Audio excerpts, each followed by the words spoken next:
mani klausās un viss notiek. Tātad. Pirmais dzējolis, ko te būs dažādi veltījumi.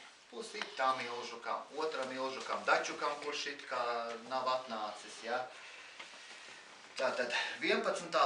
vēstule manai mīļotējai, 11. februāra rītā, baltā snieziņa vītā, bērza miziņu tītā un uz pergamenta rakstītā. Braukšu pie tevis tūlīt un tagad ar savu karieti balto, zelta zirgu, platīna pakaviem kalto, šoferi kučieres taltos, lopēm riteņiem. No kalna lejā man stāv 48 balti bērzi, apkārtiem 1000 spriedes un egles. Tas ir viens no darbiem no šitiem krājumiem, ja? Bērzus redzēt nevarēja, tie bija tik stalti, skaisti un balti, un domājies tikai par tevi, par taviem gaišiem skaistajiem matiem, rozā vaidziņiem un skaistajām kājiņām.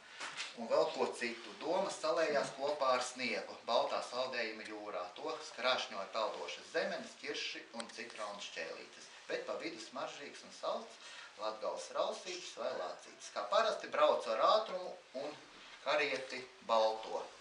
Uzvaras karogu kuķi ar celto, pa taisno bērzos iekšā, kur stāv man priekšā. Kristo ar seju sniegā, grāvītī ledainajā, mīlestības sietajā. Tātad tas ir viens no maniem dzējolīšiem.